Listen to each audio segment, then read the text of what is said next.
Então o vídeo de hoje é sobre esse romance Niket da Paulina Chiziane, uma história de poligamia. É uma escritora romancista contemporânea de Moçambique e que trata do contexto ali em Moçambique pós-independência de 1975, mais especificamente depois de 1992, depois das guerras civis que o país enfrentou nos últimos anos lá do século XX. Então é um ponto de vista da mulher, sobre a submissão da mulher, sobre esse cenário, né, mais patriarcal, machista. Então vai tratar desse cenário, dessas questões relacionadas aí.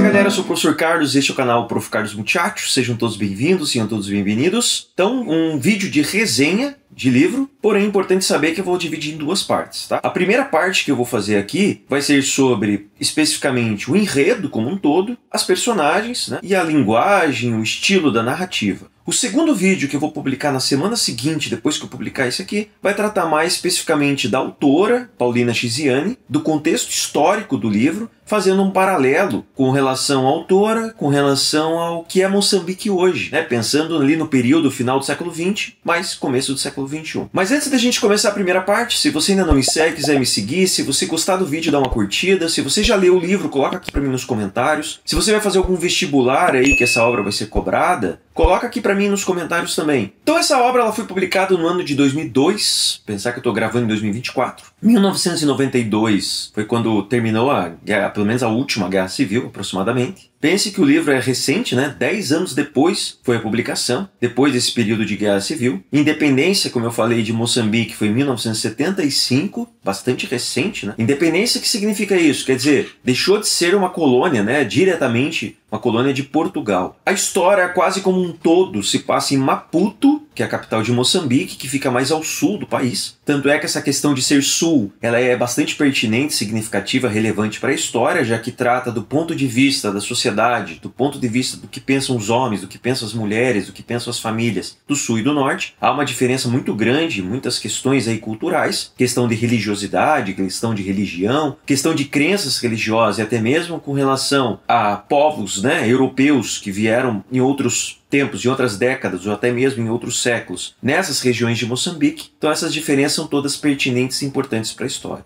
O livro está dividido em 43 capítulos, né? Nossa, capítulo demais. Só que os capítulos são muito curtinhos. É uma média aqui de 2 a 3 páginas por capítulo. Tem capítulo que tem 2 páginas, tem capítulo que tem 5 ou 6, que são os maiores. Então a média, a maior parte dos capítulos estão em 2 ou 3 páginas. Então, para começar a falar sobre linguagem, sobre estilo de narrativa, sobre personagens e sobre o enredo em si, eu preciso apresentar a personagem principal e o seu marido, né? Marido, essa palavra marido poderia estar com muitas aspas aí, mas vamos lá. A personagem principal ela é conhecida como Rami, ela é a protagonista. É uma mulher na fase ali mais ou menos dos 40 anos, bastante religiosa, bastante conservadora em muitas questões, uma mulher do sul de Moçambique, por mais que seja a capital. A capital, o sul como um todo, é apresentado aqui na obra como mais conservador, enquanto em questão de vestimenta, em questões de religião, em questões de crenças e até mesmo no ponto de vista do que é a poligamia. Então a história é contada por essa protagonista em primeira pessoa, então quase a obra como um todo. Em alguns momentos, é claro, tem a terceira pessoa porque elas estão no diálogo entre as mulheres, entre os homens, entre a comunidade, assim como um todo. Mas ela contando o ponto de vista dela, tudo que ela viveu, o que ela pensa, em primeira pessoa. Então a Rami é uma mulher do Tony, né, já fala um pouco mais sobre ele. É uma mulher introspectiva, uma mulher tímida, uma mulher acanhada. O marido dela, o Tony, ele é um comandante da polícia na capital, lá no sul. Ele tem um cargo assim importantíssimo, né, um dos chefes da polícia. Mas ele é um homem autoritário, ele é um homem machista, ele é um homem arrogante, ele tem muita ironia, muito sarcasmo, né? Nos diálogos, vários diálogos que ele tem com a Rami, ao mesmo tempo quando ela começa a descobrir que ele está praticando poligamia, que ele tem outras mulheres, mesmo que isso seja algo comum ali na sociedade, aquela ideia, principalmente no sul, o homem pode, a mulher não. Ela fica muito indignada, ela começa a tentar pesquisar, começa a procurar, vai atrás das mulheres, vai atrás da primeira, da segunda, da terceira amante dele, né? E ele sempre muito irônico em tratar essa situação com a mulher dele. O Tony é um homem na fase ali dos 50 anos, então ele tem mais ou menos 10 anos a mais do que Rami, e a Rami é a sua primeira mulher. Vamos entender um pouco o que significa ser a primeira mulher, que é a que ele foi casado, que ele casou com ela, diferente das outras mulheres que eu vou falar ao longo da história. O que acontece no primeiro capítulo? Começa a história, já na primeira página, a Rami tá com o filho dela mais velho, que é o Bentinho, curiosamente o nome Bentinho, né, que vem lá do Dom Casmurro, mas não tem relação nenhuma. O Bentinho, ele quebra o vidro de um carro, né? Aqui não deixa claro se foi propositalmente ou não. A Rami tá com ele, fica assustada, tem um homem dentro do carro. Quando ela chega para falar com o homem, pedir desculpa e tudo mais, o homem já destrata a Rami por ela ser mulher. Ele deixa entender, fala diretamente e indiretamente, claro que teu filho quebrou o carro, não tem um homem, o pai não tá junto. Por isso que o filho tá fazendo coisa errada. Não tem um homem aqui para poder brigar, para poder dar rédea, para poder fazer o filho ser alguém decente. Então, como ele tá com a mãe, quer dizer que ele quebra as coisas, ele faz as coisas erradas. E então, o cara dentro do carro já trata ela dessa forma, né? Já que não tem um pai junto, o filho vai fazer isso mesmo. Então, assim, por mais que todas essas características iniciais que eu falei da protagonista, nesse momento ela já começa a questionar. Ela fica pensando, será que eu não tenho importância? Por que eu não tô com meu marido? Significa que meu filho tá fazendo coisa errada por o pai não estar junto. Ela já começa a questionar nesse exato momento. Só que o que acontece é que as vizinhas, as mulheres ali naquela região, que é próxima à casa dela, inclusive, ali na capital, elas também começam a fazer algum tipo, a gente poderia falar aqui, fofoqueiras, né? Mas começam a falar que realmente elas são destratadas, que os homens estão longe, que os maridos estão fora, elas não sabem o que está acontecendo na vida, não sabem se eles têm amante, não sabem o que eles estão fazendo, onde que eles estão, e elas ficam ali cuidando daquele monte de filhos, né? Muitas delas têm vários filhos, a protagonista tem 5, inclusive. É interessante essa questão da quantidade de filho. A partir desse momento também, a Rami começa a pensar, por que será que meu marido muitas vezes não dorme em casa? Por que será que ele está longe? Por que ele não dá atenção para os filhos? É no momento que ela começa, talvez caiu a ficha, imagine 20 anos depois de casada, que ela começa a pensar sobre isso. E já no começo do livro, ali, saindo do primeiro para o segundo capítulo, ela começa a ouvir alguns boatos que o marido dela tem amante. E o que ela faz? Ela vai querer descobrir, ela vai atrás dessa mulher e tentar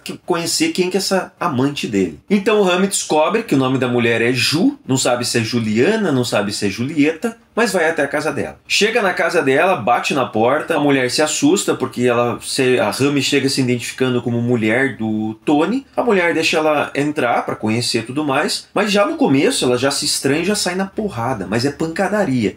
Acontece mais de uma vez na história que essas mulheres brigam, né? Rami com a primeira amante e depois a Rami com a segunda amante. Depois eu falo mais pra frente. Mas as duas começam a brigar ao ponto até de levar uma garrafada na cabeça. A mulher é mais forte do que Rami, é um pouco mais jovem. Rami tá com 40, essa mulher tá ali na fase dos 30 e poucos anos. Elas brigam muito, saem na rua, começam a brigar, as pessoas olham, alguns tentam separar, mas as duas ficam machucadas, mas Rami fica muito mais. A Julieta leva a Rami pra dentro da casa, elas começam a conversar e a Rami daí percebe que as duas são vítimas, né? Porque Julieta fala pra Rami que ela não sabia que o Tony era casado, que o Tony falou pra ela que ela era a primeira mulher. Só que daí Rami pensa uma coisa, que a mulher tem pior situação que ela, porque Rami é casada no papel. Rami, ela tem condição de vida superior àquela mulher. Então ela fica pensando, pô, se pra mim é difícil que ele tá me traindo, pra ela contou também mentira, e ela tem menos poder aquisitivo do que eu. Para ela as condições são piores do que para mim. E aí começa aqui na história, já a partir do segundo capítulo, indo para o terceiro capítulo, a união dessas mulheres, e elas começam a pensar em como que elas vão poder combater essa poligamia, essa maneira dos homens, né, tratarem as mulheres. Então quem é Julieta, né, a segunda mulher de Tony, na história deixa claro que ela é mais bonita do que Rami, talvez por ser mais jovem, né? Apesar que isso é bastante subjetivo, né? Só que na história essa coisa, ela é mais bonita e ela tem aquela sensação que seria a preferida, né? A preferida do Tony em relação a Rami. E parece que ele tem mais amor, dorme mais com ela do que com a Rami. Talvez pela questão da juventude mesmo, né? Aí seguindo, Rami voltando pra casa, depois de conhecer ali a segunda mulher de Tony, que é a primeira amante, né? Volta pra casa e uma coisa que ela faz muito é refletir, pensar sobre a vida dela. Mas é interessante que aqui entra um outro personagem que é crucial, importantíssimo para a história, que é o espelho. O espelho, por mais que seja uma coisa ali, uma questão que ela está olhando para o espelho e discutindo e interagindo e como se fossem duas pessoas conversando, a gente pode entender até como uma questão da consciência dela. Corro para o espelho e desabafo, sonhei tanto com este momento, tudo se desmoronou. O que faço agora, espelho meu? Onde está o espírito de luta, amiga minha? Se falhou hoje? Podes tentar outra vez? Obrigada, meu espelho. Perder a batalha não é perder a guerra. Amanhã será outro dia. Então ela é muito comum, ela está em momento de desespero, ela está em momento de conflito, ela vai e conversa com o espelho. É como se ela falasse e o espelho, o reflexo dela, respondesse, né? E tem momentos que ela fala, espelho, espelho meu, claro, fazendo uma referência direta com Branca de Neve, né? E os 7 anões, em que a bruxa chega e fala, espelho, espelho meu, tem alguma mulher mais bonita do que eu? Daí mostra o espelho lá que existe, a Branca de Neve, ela fica braba, ela quer matar a Branca de Neve. Aí já pro terceiro, quarto capítulo, Rami conversando com Julieta, que é a segunda mulher, entre elas descobrem que há uma terceira mulher. A terceira mulher se chama Luísa. Então se Rami tem 40, a Julieta tem 30 e pouco, a Luísa tem em torno de 30 anos, né? Terceira mulher, um pouco mais nova, um pouco mais bonita, vai, né? Aquela questão do homem, mais velha, minha mulher tá casada em casa, vou procurar uma mais nova, passou um pouco da idade, procuro uma terceira mais nova, que se chama Luísa.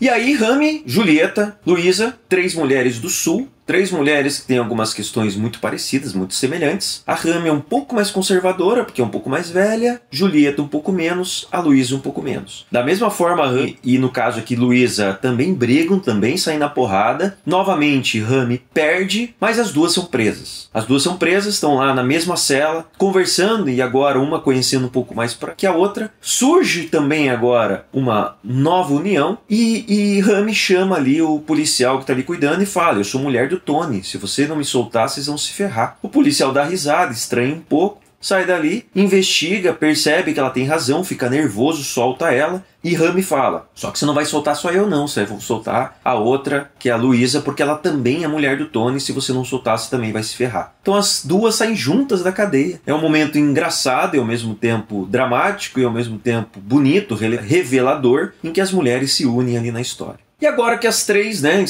já se conhecem, a Rami já conhece as 2 outras amantes, surge uma quarta mulher, terceira amante de Tony, que é a Sally, ou Sally, S-A-L-Y. Termina com Y, então pode ser que seja Sally mesmo. A Sally, ela é um pouco diferente, porque agora é uma mulher do norte. Ela tem alguns costumes, pensamentos diferentes, mais moderna, né, mais liberal em alguns aspectos, porém, em comparação com as 3, ela é mais pobre. Então, ao mesmo tempo que a Rami tem mais direitos, a Rami é a primeira mulher, é aceita pela família, né, como a primeira mulher, como a mulher do Tony. As outras é algo que todo mundo sabe, mas finge que não sabe. Tony dá o mínimo para condição para elas, né? A primeira mulher um pouco mais, a segunda um pouco menos, a terceira um pouco menos, então a Sally tem menos ainda. Mas é ainda aquele mais dorme, né? Comparando com as 4, por ser mais jovem ainda, tem ali seus 20 e poucos anos. Canto a minha canção preferida para espantar a solidão, dentro de uma crescente a vontade de deixar tudo, divorciar-me, estoirar,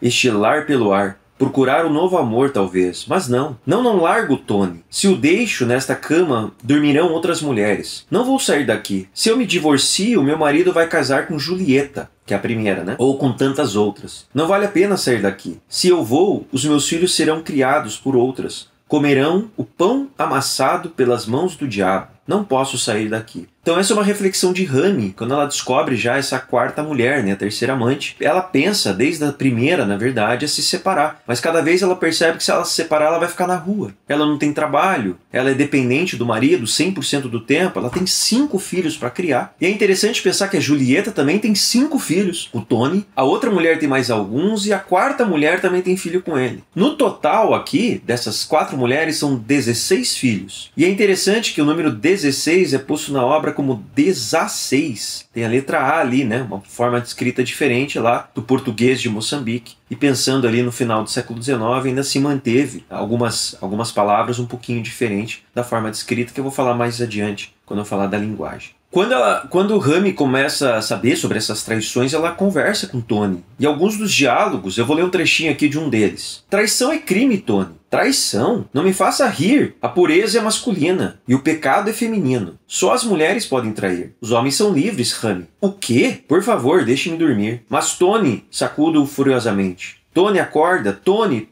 Ele não me escuta. Ronca. Então é bem interessante, né? Tipo, ele fala que o homem não trai, quem trai é a mulher. O que ele faz é algo natural, por ele ser homem. E aí, em vários momentos da história, ele fala: eu sou homem, sou rico, sou bonito, sou inteligente, então eu tenho o direito de ter mulheres. Você não, porque você é mulher. Se você me trair, você tá fazendo algo errado. E eu não, por ser homem. E aí, nesse momento da história, as 4 mulheres descobrem que há uma 5ª mulher, mais jovem, mais bonita, mais decidida, e a 2ª mulher, que é do norte de Moçambique. Então, nesse momento, são 3 mulheres do sul e 2 mulheres do norte. A Mauá, ela ali na história, ela tem ali por volta de uns 20 anos, né? 19, 20 anos. Então ela é bem mais jovem do que as outras, né? Pensar que a Rami tem 40 e vai ali mais ou menos de 5 em 5 anos. A mais jovem tem 19, 20 anos mais ou menos, a Mauá. Mas a Mauá é a mais jovem, a mais vibrante, a mais rebelde e aquela que não aceita muitas coisas, né? Tanto ela exige que o Tony esteja mais com ela, ela se sente bonita, atraente, né? Tem ali o dinheiro que ele paga para que ela possa sobreviver e se manter, e é no momento, pelo menos até esse momento da história, a que o Tony tem mais ali relações sexuais por ser a mais jovem. E é nesse momento da história interessante que elas se unem mais. Então são 5 mulheres que se unem, inclusive elas se unem em prol da luta e da emancipação e da conquista das mulheres. Aí as 5 mulheres estão juntas, né? Agora elas estão mais unidas. Tanto é que a Luísa, que é a 3ª mulher do Tony, convida a Rami para a festa de aniversário da sua filha. Rami estranha um pouco, mas vai. Se aproximam, ficam amigas. E aí acontece uma outra coisa interessantíssima na história. Rami descobre que Luísa tem um amante. O amante se chama Vito. Só que ela olha e sente atração por ele e ele por ela. E a própria Luísa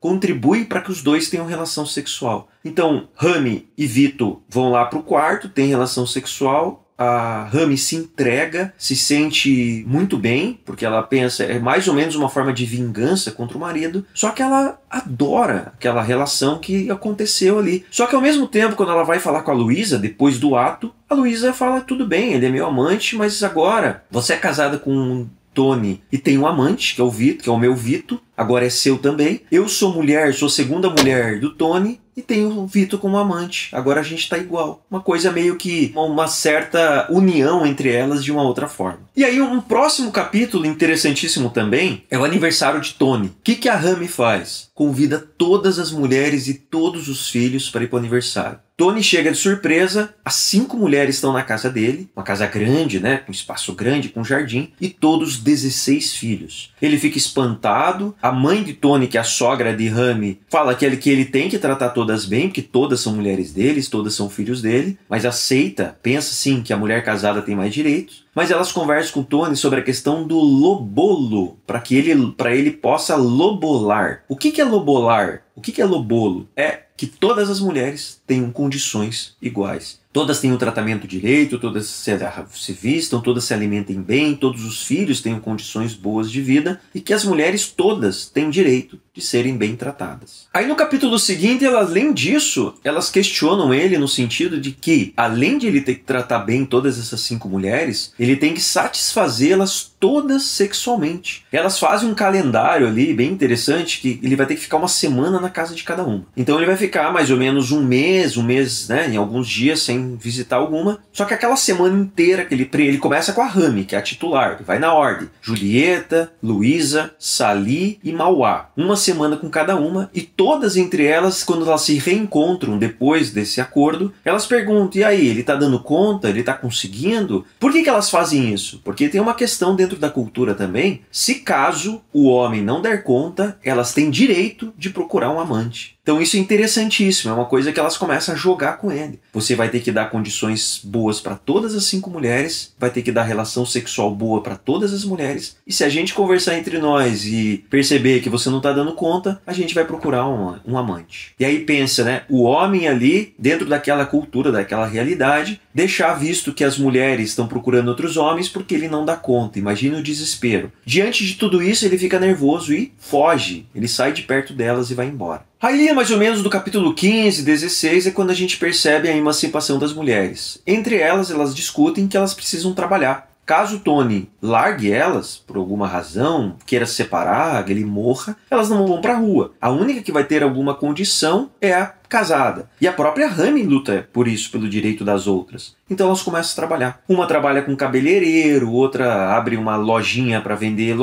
roupa, vão lá na praça pública vender roupa, outra tem um salão de beleza, e elas vão ali conseguindo ganhar o mínimo de dinheiro. Isso deixa o Tony muito apavorado também. Então ali mais ou menos no capítulo 17, 18, elas descobrem que ele tem uma sexta mulher chamada Eva. Naquele momento elas ficam um pouco, mas seis mulheres não dá, é melhor 5. Porque em 5 é mais fácil de a gente poder decidir. Quando fica 3 contra 2, democraticamente a gente sabe como a gente decide as coisas. Se tem uma sexta, se der empate, dá 3-3. É uma coisa até engraçada aqui na história. Só que conhece a Eva e percebe que ela é uma pessoa legal, uma pessoa bacana, que gosta do Tony. E entende que ele procura ela mais como uma forma de vingança às outras 5, veja só. Só que a Eva fala que ela não é uma namorada dele, é uma amiga. E ele mesmo fala que ela é amiga. Naquele momento, o Tony está bastante desesperado com essa luta, com essa falta de respeito, segundo ele, que as mulheres estão tratando, e principalmente a sua mulher. Ele pede divórcio. E a Rami falou que não vai dar divórcio não. O que ele fala?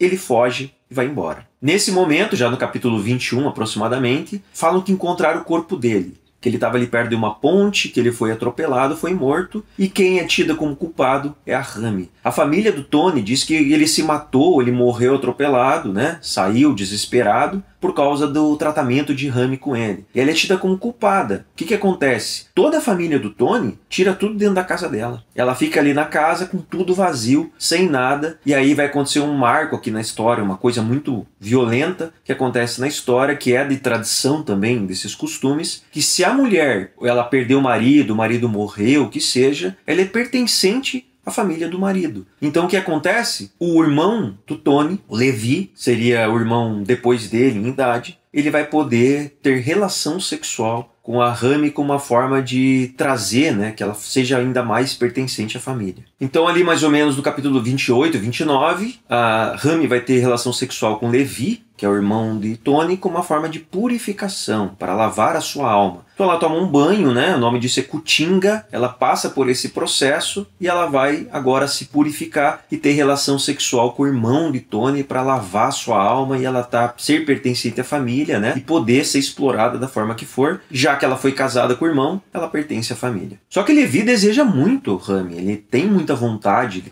ele demonstra ali que tem um certo sentimento por ela, e Rami se entrega de corpo e alma, né? Se entrega assim totalmente ao irmão do Tony. A partir daquele momento, já ali mais ou menos no capítulo 30, a Eva, que seria a sexta mulher, né? Apesar que ela disse que é amiga, diz que o Tony não morreu. Rami, na verdade, já sabia que não era o corpo dele, mas a família não acreditou. E Eva, que é essa sexta mulher, diz que viu Tony embarcar e ir embora para Paris com uma sétima mulher chamada Gabi, não a minha, né, Gabi? Só que acontece, quando ele retorna, volta para sua casa, no capítulo 32, 33 mais ou menos, Rami está ali desiludida, sem nada, tentando entender o que fazer. Tony aparece totalmente apavorado, porque ele chega em casa e não tem mais nada. Ali do capítulo 33 ao 35, então Tony está ali pedindo desculpa para Rami, vê que Rami está com o cabelo raspado. Naquele ritual de purificação, ela teve relação com o irmão, com o Levi, o cabelo dela foi raspado, ela foi totalmente depilada, lavada, para que ela pudesse estar limpa, né, para um novo homem. E aí o momento de purificação, Tony volta, encontra a mulher naquele estado, pede perdão, diz que tudo é culpa dele e que ele não vai fazer mais errado. Ele promete que só vai ter as 5 mulheres e que as outras 3, né, ou melhor,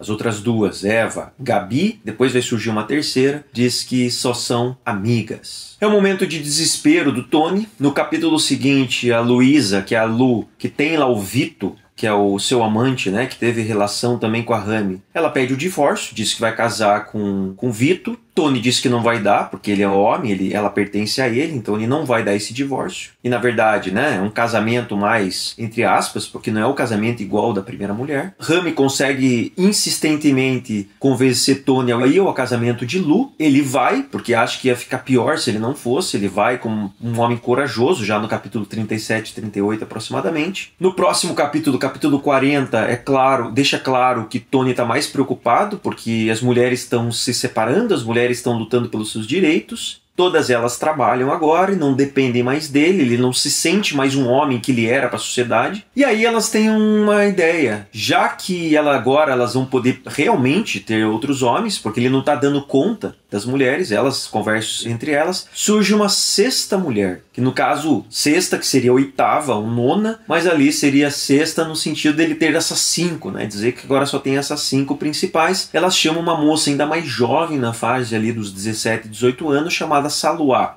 Elas viajam por várias regiões de Moçambique, vão ao norte de Moçambique, encontram essa mulher, a mulher mais bonita, mais bela, mais gentil, mais apaixonante que elas viram até o momento, e levam pro Tony. O Tony ali nos próximos capítulos, 41, 42, ele olha para ela, vê que ela é uma mulher deslumbrante, mas diz que não consegue mais, que ele não aguenta mais, que elas estão matando ele, que ele tá desesperado e diz que não vai querer aquela mulher. Aí a Julieta já diz no próximo capítulo que tem um outro homem e vai embora. A Mauá diz que também tem um outro homem e vai embora. E no último capítulo, a única mulher que está realmente com Tony é Rami, a protagonista. Mas na última parte do livro, Rami tem uma revelação. Estou grávida do 6º filho. Só que Tony faz as contas, mas a gente não tem relação sexual há mais de 1 ano. Como é que você pode estar grávida de mim? Aí ela relembra ele sobre o ato de purificação que ela teve com seu irmão, Levi, e assim termina a história. Então a obra se chama Niket, porque é o nome de uma dança lá de Moçambique, uma dança de sedução, né? Seria uma dança bastante comum, uma dança provocativa. Só que por que o nome da obra é Niket, né? Porque essa dança, esse jogo de cintura, essa forma de saber lidar com a vida, essa coisa das mulheres precisar o tempo todo, né? Desse jogo de cintura para saber sobreviver nesse mundo patriarcal, no mundo machista, extremamente, né, no caso aqui específico, a obra em si é uma dança, né, chamada Niket. Em algumas regiões do norte de Moçambique, o amor é feito de partilhas. Partilha-se mulher com amigo, com o vizinho nobre, com o visitante nobre, com o irmão da circuncisão. Esposa é água, que serve ao caminhante, ao visitante. A relação de amor é uma pegada de areia no mar que as ondas apagam, mas deixa marcas. Uma só família pode ser um mosaico de cores e raças de acordo com o tipo de visitas que a família tem, porque mulher é fertilidade. É por isso que em muitas regiões os filhos recebem o apelido da mãe. Na reprodução humana, só a mãe é certa. No sul, a situação é bem outra. Só se entrega a mulher ao irmão de sangue ou de circuncisão quando o homem é estéril. Então essa primeira parte, né, fechando, poligamia, essa relação de poligamia do ponto de vista do homem, da mulher, do ponto de vista do sul e do norte, é um dos pontos principais aqui da história. O empoderamento feminino, né, essa luta, período pós-independência, 1975, mas ainda não, a mulher não pôde lutar pelos seus direitos porque o país, Moçambique, eu vou tratar mais no segundo vídeo, passou por um período ali de quase 20 anos de guerra civil, então a emancipação principalmente a partir de 1992. O outro tema bastante relevante é tradição versus modernidade, né? Conservadorismo versus liberdade da mulher, e o amor e a identidade, né? Até que ponto vale amar? Rami realmente amava Tony, mas até que ponto esse amor se justifica passar por tanto processo de violência psicológica, emocional, física, né? E assim por diante. O livro ele tem uma sequência, a narrativa ela não prevalece cronológica, porque vários momentos do livro, por razões óbvias, principalmente a parte da consciência, a parte de conversar com o espelho, a protagonista ela retoma o passado, ela pensa, então é um momento que para e vai para a parte cronológica, né? Como eu tinha falado anteriormente, prevalece a primeira pessoa, mas há momentos de terceira pessoa. A quebra na linearidade da história, porque boa parte é escrito em forma de prosa, mas há o período longo e vários trechos da obra onde são diálogos entre elas, diálogos entre todos os personagens, diálogos inclusive com o próprio espelho. O livro então é cheio de simbolismos e metáforas, né? A forma da escrita é bastante poética. Praticamente no final de todos os capítulos há uma reflexão, uma forma de ela refletir sobre o acontecimento do momento, né? De forma bastante metafórica e trabalhando muito simbolismo dentro da obra. Então há diálogo direto e indireto, bastante emotivo, há uma certa ou bastante ironia e extrema crítica social dentro da história, o multiculturalismo linguístico, né, onde há essa perpasso, uma diversidade muito grande da forma de apresentar a linguagem, mas ao mesmo tempo a linguagem ela é simples, emotiva e envolvente, ela segue a norma padrão, né, a ortografia da língua portuguesa, porém ela não é uma linguagem complexa e difícil, né, de fácil compreensão. E alguns vocabulários interessantes, né, que eu percebi, como a palavra louça, né, louça, tem o U ali no meio, depois de um O. Aqui no livro é escrito, né, devido à linguagem da época, com I, loiça. Outra palavra, ouço, que tem o U também depois do O. É escrito oiço. com I. Outra questão interessante é que no espanhol banheiro é banho ou caça de banho. E aqui também é chamado de casa de banho, por mais que seja em português, né, português de Moçambique, chamado de casa de banho. E pensando em linguagem, depois busquem a autora falando na internet, vocês vão perceber que o português dela é mais próximo ao português do Brasil do que o português de Portugal. Logo, é mais fácil entender ela falando do que quando você procura pessoas que são nascidas em Portugal falando. E é isso, galera. Terminou essa primeira parte, né? Bastante longa. A segunda parte, conforme eu falei no começo, eu vou falar mais sobre a autora, sobre o contexto histórico de Moçambique e um pouco sobre Moçambique hoje. Valeu? Se gostar, dá uma curtida, deixa aqui nos comentários e a gente se vê no próximo vídeo. Um abraço. Tchau, tchau.